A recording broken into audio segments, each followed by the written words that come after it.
আসসালামু আলাইকুম। সংবাদে আপনাদের সবাইকে স্বাগত জানাচ্ছি। আমি ফিরোজ তোহা। শুরুতেই সংবাদ শিরোনাম জানিয়ে দেব এই মুহূর্তে হাতে পাওয়া সর্বশেষ গুরুত্বপূর্ণ আপডেট বাংলা সংবাদ। শুরুতেই থাকছে ফেসবুক লাইভে যুবদলের বহিষ্কৃত নেতার অভিযোগ।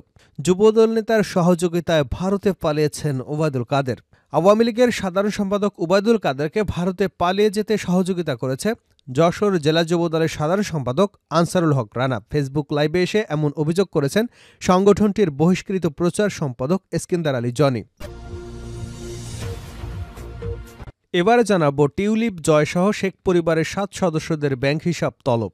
ছাত্র জনতার গণঅভ্যুত্থানে ক্ষমতাচ্যুত সাবেক প্রধানমন্ত্রী শেখ হাসিনা, তার বোন শেখ রেহানা সহ তাদের পরিবারের সব সদস্যের ব্যাংক হিসাবের তথ্য তলব করা হয়েছে।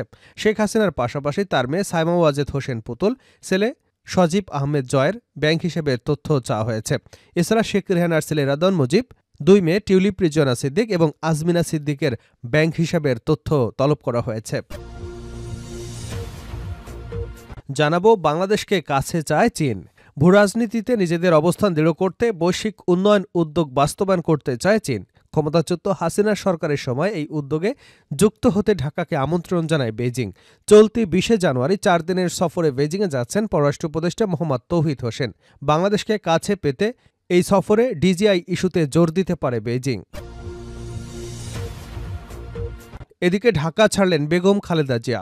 উন্নত চিকিৎসার জন্য যুক্তরাজ্যের উদ্দেশ্যে ঢাকা ত্যাগ করেছেন বিএনপি চেয়ারপারসন বেগম খালেদা জিয়া। মঙ্গলবার রাত 11:10 ঢাকার হজরত শাহজালাল আন্তর্জাতিক বিমানবন্দর ত্যাগ করেন তিনি। এর আগে 10:45 তাকে বহনকারী গাড়িটি বিমানবন্দরে পৌঁছায়। রাত 8:15 পর খালেদা জিয়ার গাড়িবহর বিমানবন্দরের উদ্দেশ্যে গুলশানের বাসা ফিরোজা থেকে রওনা হয়। এ সময় ফিরোজার সামনে অসংখ্য নেতাকর্মী এবং সমর্থক সাবেক এই প্রধানমন্ত্রীকে বিদায়ী শুভেচ্ছা জানান। এবারে থাকছে পিএসসিতে নাশকতা ঘটাতে এসে যুবক গ্রেপ্তার। সরকারি কর্ম কমিশনে নাশকতা করতে গিয়ে আটক হয়েছেন এক যুবক। আটক যুবকের নাম মোহাম্মদ আলামিন, তার বয়স আনুমানিক 39। বিজ্ঞপ্তিতে বলা হয়, গতকাল দুপুরের দিকে সরকারের কর্ম কমিশন সচিবালয়ের আন্ডারগ্রাউন্ডের গ্যারেজের ভেতর একজন বহিরাগত প্রবেশ করে প্লাস্টিকের কাভার দ্বারা আটকানো বৈদ্যুতের মোটা তার প্লাস দিয়ে কাটার চেষ্টা করে। বিষয়টি বাংলাদেশ সরকারি কর্ম কমিশনের নিরাপত্তা কর্মী আরিফুর রহমানের দৃষ্টিগোচর হয়। পরে তিনি তাকে আটক করে থানায় সোপর্দ করেন। এবং সর্বশেষ জানাবো আন্তর্জাতিক সংবাদ। চীনে ছড়িয়ে পড়েছে নতুন ভাইরাস। চীনের হাসপাতালগুলোতে HMP ভাইরাসে আক্রান্ত রোগীর ভিড় দেখা গেছে। কোভিডের পর চীনে এবার ছড়িয়ে পড়েছে এই নতুন ভাইরাস, যা বিশ্বের বিভিন্ন দেশে যেমন ভারত, মালয়েশিয়া সহ আরও কয়েকটি দেশে আতঙ্ক বাড়াচ্ছে। HMP হল নতুন হিউম্যান মেটাপলিনিউমো ভাইরাস। HMPV ফ্লুর মতো উপসর্গ বিশেষ করে শিশু এবং অসুস্থ ব্যক্তিদের জন্য গুরুতর শ্বাসকষ্টের সমস্যা সৃষ্টি করতে পারে। এতক্ষণ শিরোনাম শুনছিলেন, এবার বিস্তারিত। প্রিয় দর্শক, আপনি যদি এই চ্যানেলে নতুন হয়ে থাকেন, ভিডিওটি দেখতে দেখতে চ্যানেলটি সাবস্ক্রাইব করে আমাদের সঙ্গে থাকুন। আর এই ভিডিও সম্পর্কে আপনি আপনার মূল্যবান মতামতটি কমেন্ট বক্সে জানিয়ে দিন। আর হ্যাঁ প্রিয় দর্শক, জানিয়ে দিন ভিডিওটি কোথা থেকে দেখছেন।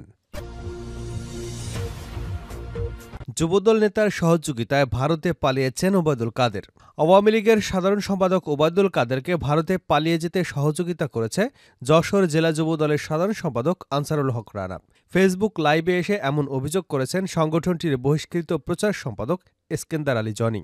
মঙ্গলবার এস্কিন্দার আলী জনি এই ফেসবুকে লাইভে এসে দলটির সভাপতি এবং সম্পাদকের বিরুদ্ধে বিস্তর অভিযোগ তুলে ধরেন। এসব অভিযোগের ব্যাপারে তিনি বিএনপির ভারপ্রাপ্ত চেয়ারম্যান তারেক রহমানের দৃষ্টি আকর্ষণ করে তদন্তের অনুরোধও জানান। এর আগে গত 17 ডিসেম্বর নিজ সংগঠনের নেতাকর্মীদের বিরুদ্ধে সামাজিক যোগাযোগ মাধ্যম ফেসবুকে আপত্তিকর পোস্ট দেওয়ার অভিযোগে যশোর জেলা যুবদলের প্রচার সম্পাদক এস্কিন্দার আলী জনিকে বহিষ্কার করা হয়।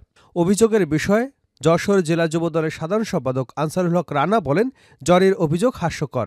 অভিযোগের কোনো ভিত্তি নেই।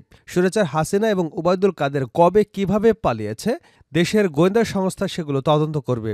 আমার সংশ্লিষ্টতা থাকলে তো এতদিন গ্রেপ্তার হয়ে যেতাম। আপনারাও তদন্ত করে দেখেন ওবায়দুল কাদের কোন দিক দিয়ে পালিয়ে গেছেন।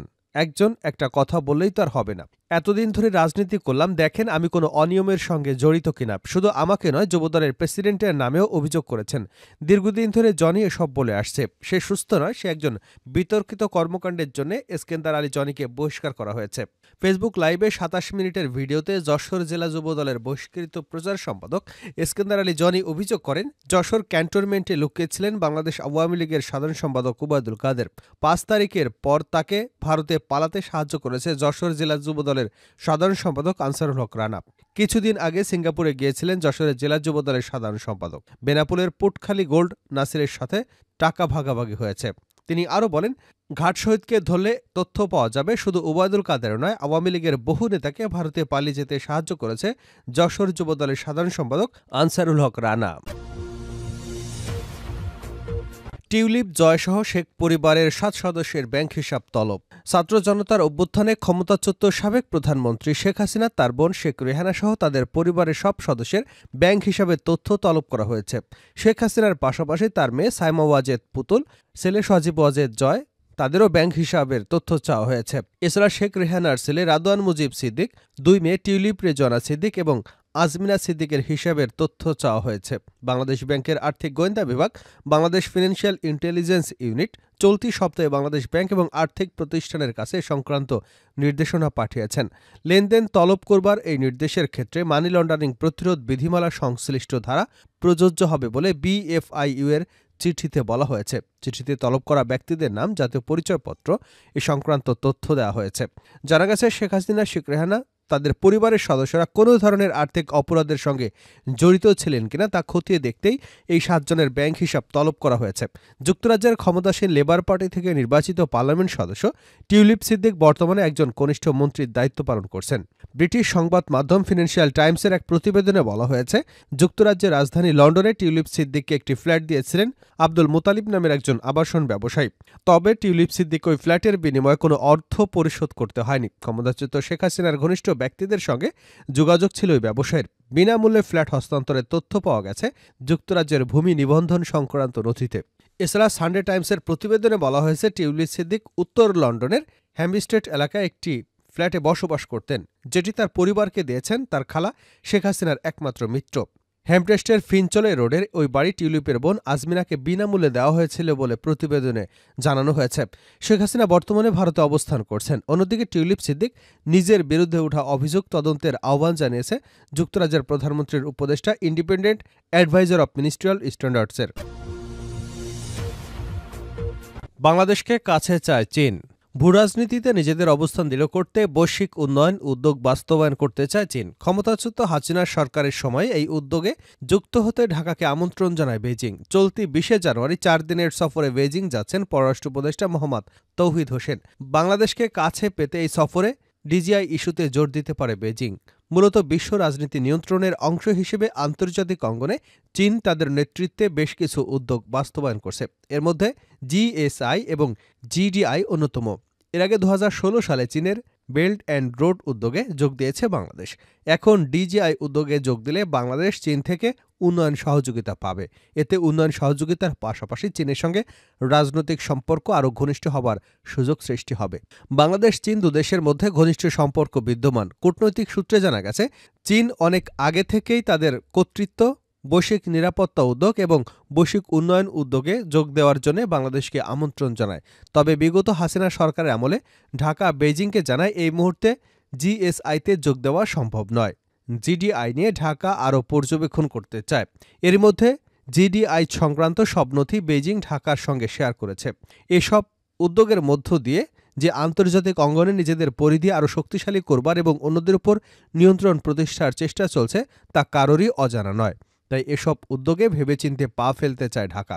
কেননা এসব উদ্যোগে যুক্ত হলে সুবিধা পাওয়ার পাশাপাশি ঝুঁকিও রয়েছে। চীন বিরোধী বৈশ্বিক শক্তিগুলো এসব উদ্যোগকে কিভাবে দেখছে এবং এতে যোগ দিলে তাদের প্রতিক্রিয়া কেমন হবে তা জানা বোঝার চেষ্টা করছে ঢাকা। যে কারণে ক্ষমতাচ্যুত হাসিনা সরকার জিডিআই ইস্যুতে বেইজিংকে জানিয়েছিল যে এই ইস্যুতে ঢাকা আরও পর্যবেক্ষণ করতে চায়। এখনকার অন্তর্বর্তী সরকারও হুট করে কোনো কিছুতে যোগ দিতে চায় না। তারা মনে করে গুরুত্বপূর্ণ এবং স্পর্শকাতর ইস্যুতে রাজনৈতিক সরকার সিদ্ধান্ত নেবে। তবে এটি ইতিবাচক হলে অন্তর্বর্তী সরকার এ কাজ এগিয়ে রাখতে পারে। মন্ত্রণালয়ের কর্মকর্তারা জানিয়েছেন, আগামী ২০ জানুয়ারি ৪ দিনের সফরে বেইজিং যাবেন স্বরাষ্ট্র উপদেষ্টা মোহাম্মদ তৌহিদ হোসেন। পরদিন ২১ জানুয়ারি চীনের পররাষ্ট্রমন্ত্রীর সঙ্গে তার বৈঠক হবার কথা রয়েছে। আসন্ন সফরের আলোচ্য বিষয় এখনো চূড়ান্ত হয়নি। চীনের কাছ থেকে বাংলাদেশ কি ইস্যুতে সহযোগিতা নিতে পারে তা নির্ধারণে আজ পররাষ্ট্র মন্ত্রণালয়ের আন্তঃমন্ত্রণালয় বৈঠক হবে। আসন্ন সফরের আলোচ্য বিষয় আগামী সপ্তাহে চূড়ান্ত হতে পারে। তবে অনেক আগেই চীন সবুজ সহযোগিতা এবং বৈশ্বিক উষ্ণতা নিয়ন্ত্রণের ২ পরিবেশগত ইস্যুতে বাংলাদেশের সঙ্গে সমঝোতা স্মারক সইয়ের প্রস্তাব দিয়েছে। প্রস্তাবনার সঙ্গে সমঝোতা স্মারকের খসড়া কপিও পাঠিয়েছে বেইজিং। পররাষ্ট্র উপদেষ্টার সফরে এই ২ ইস্যুতে আলাপ হতে পারে। চীনের বাজারের সামনে মৌসুম থেকে আম রপ্তানি শুরু করবে বাংলাদেশ। পাশাপাশি কাঁঠাল, পেয়ারাসহ অন্যান্য দেশীয় ফলও চীনে রপ্তানি করা হতে পারে। আসন্ন সফরে বিষয়গুলো আলোচনায় উঠতে পারে।